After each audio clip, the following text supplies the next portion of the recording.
नमस्कार, मैं कमलेश कबीर आपका एक बार फिर स्वागत करता हूं इस नए एपिसोड में। आज के इस एपिसोड में हम बात करेंगे दिल्ली की लोकसभा चुनाव की और साथ में हम बात करेंगे अरविंद केजरीवाल की।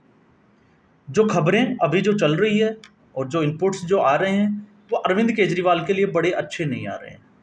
और ऐसा इसलिए क्योंकि अरविंद केजरीवाल, स्वाति मालीवाल का चैप्टर आप लोगों ने देखा, उस चैप्टर के आने के बाद में कहीं न कहीं अरविंद केजरीवाल बैकफुट पे थे।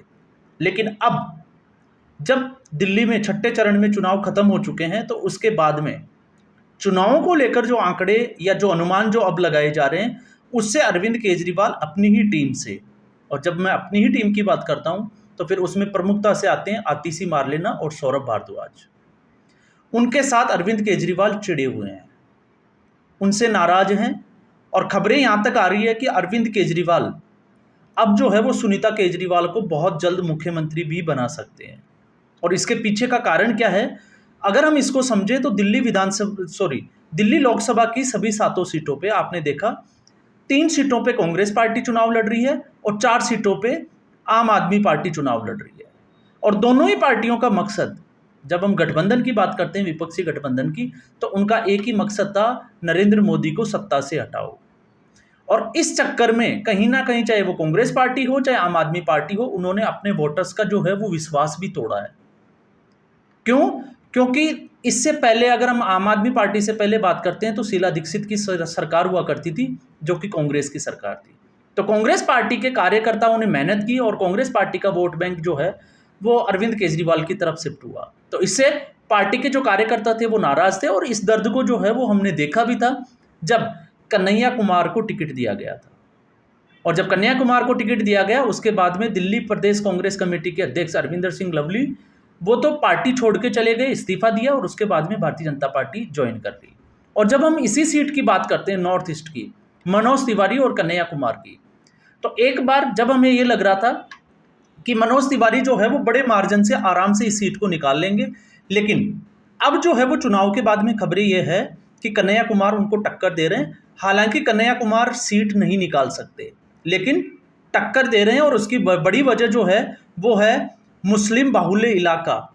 क्योंकि यहाँ पे जितना भी जो मुस्लिम बाहुल्य जो इलाके हैं वो इसी सीट पे आते हैं, और उनका वोट, और इसमें यह भी समझने वाली बात है कि उनका वोट प्रतिशत भी बढ़ा है, वो लोग घरों से बाहर निकले हैं, उन्होंने मतदान किया है। तो अंदाजा यह लगाया जा रहा है कि इससे कन्हैया कुमार को, कांग्रेस पार्टी को बड़ा फायदा होगा। लेकिन सीट निकाल पाएगी ये कहना जो है वो बहुत मुश्किल है।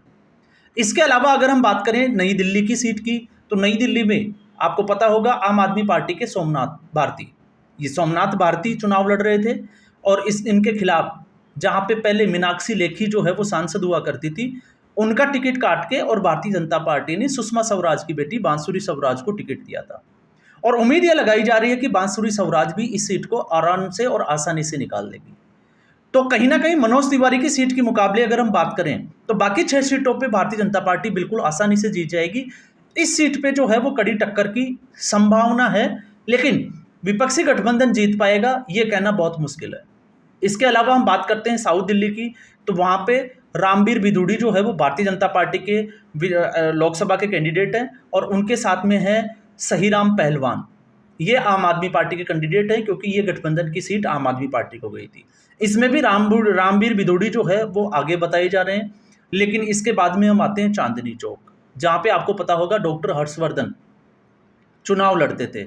इस बार उनकी जगह प्रवीण खंडेलवाल को टिकट दिया गया था, जो भारतीय जनता पार्टी के कार्यकर्ता थे, और इनके खिलाफ जो है वो जेपी अग्रवाल, ये सीट कांग्रेस के खाते में गई थी, तो जेपी अग्रवाल यहाँ से चुनाव लड़ रहे हैं। और इस सीट पे भी जो है वो अभी जो भी खबरें और जो आकलन किया जा रहा है वो ये किया जा रहा है कि प्रवीण खंडेलवाल जो है वो जेपी अग्रवाल से बहुत आगे जाते हुए दिखाई दे रहे हैं।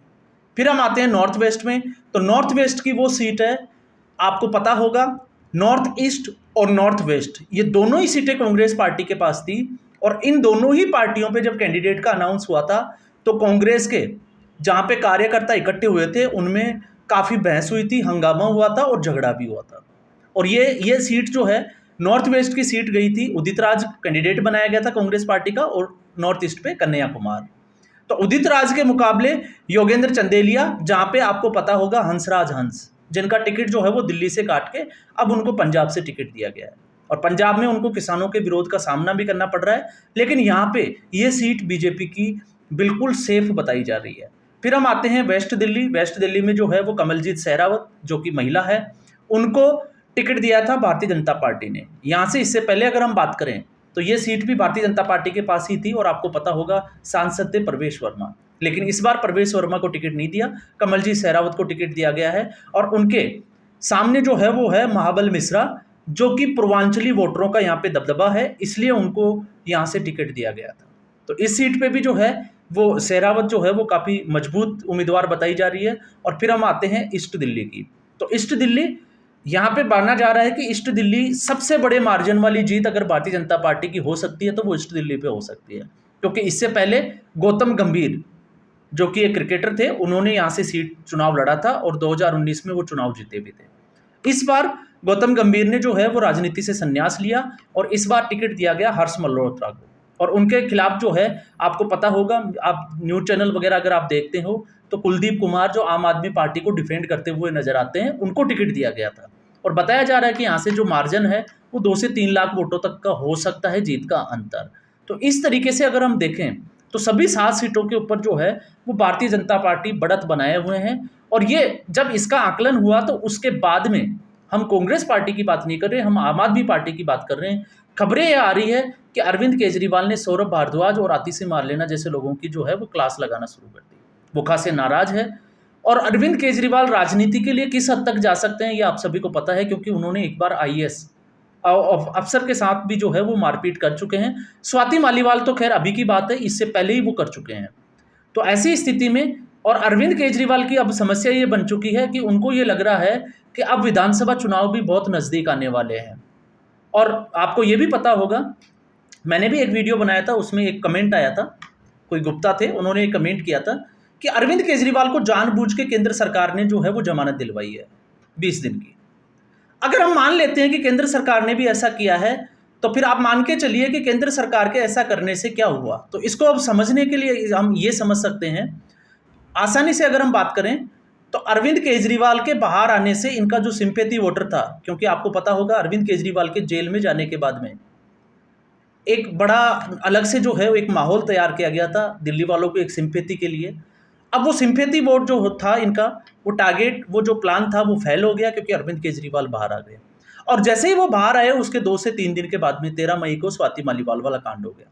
अब ये दो कामों की वजह से अरविंद केजरीवाल जो है वो बैकफुट पे दिखाई देते हैं। और अब तो खबरें ये आ रही है कि जब विधानसभा चुनाव को बहुत कम समय, क्योंकि जनवरी के आसपास जो है वो विधानसभा चुनाव दिल्ली में होने वाले हैं, तो हो सकता है अरविंद केजरीवाल उससे पहले इस्तीफा दे दें। क्योंकि अरविंद केजरीवाल को भी अच्छे से पता है कि इस बार अगर वो जेल जाएंगे तो उनको अभिषेक मनु सिंघवी, क्योंकि सोशल मीडिया पे तो ये भी चल रहा है कि अभिषेक मनु सिंघवी की वजह से अरविंद केजरीवाल को जमानत मिली है।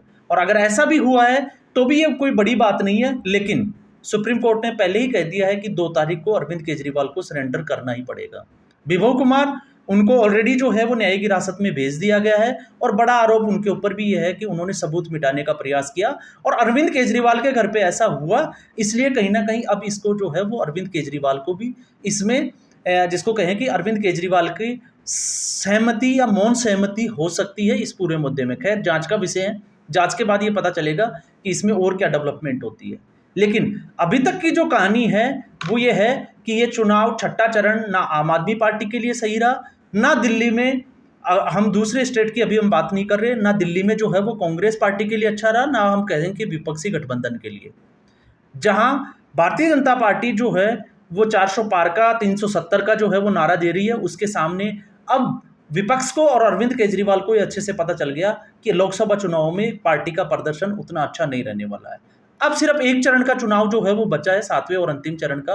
पंजाब में जो है वो लोकसभा चुनाव होने वाला है, और पंजाब में जो लोकसभा चुनाव होगा, अब इसमें सबसे बड़ी समस्या इनकी यह है कि आम आदमी पार्टी के सामने अब कांग्रेस पार्टी, अरविंद केजरीवाल और राहुल गांधी अब आमने सामने खड़े दिखाई देंगे, एक दूसरे के आरोप और प्रत्यारोप लगाएंगे। और उनके मुकाबले अगर हम देखें, क्योंकि इनका वोट जो है वो बढ़ जाएगा, और इसके मुकाबले भारतीय जनता पार्टी अभी सभी 13 सीटों पर चुनाव लड़ रही है, और सबसे बड़ा, चाहे वो राम मंदिर हो, चाहे धारा 370 हो, चाहे राष्ट्रवाद, तो कुछ लोग जो है वो अब भारतीय जनता पार्टी के साथ जुड़ना स्टार्ट हो गए हैं। और ऐसे में भारतीय जनता पार्टी अगर सीटें नहीं निकाल पाती है तो वोट प्रतिशत भारतीय जनता पार्टी का पंजाब में बढ़ना बिल्कुल तय माना जा रहा है। तो ये स्थिति अब अरविंद केजरीवाल के लिए जो है वो बनी हुई है और बहुत जल्द हो सकता है इस पूरे मामले में हम देखें कि सुनीता केजरीवाल अब दिल्ली को जो है वो लीड करने वाली या दिल्ली की लीडर बना दे। अरविंद केजरीवाल जेल जाने से पहले भी इस्तीफा देकर सुनीता केजरीवाल को मुख्यमंत्री बना सकते हैं। इसकी जो है वो पूरी संभावना नजर आ रही है। तो आज के एपिसोड में बस इतना ही। उम्मीद करूंगा आपको ये एपिसोड पसंद आया होगा। वीडियो को लाइक करें, शेयर करें और चैनल जरूर सब्सक्राइब करें। धन्यवाद।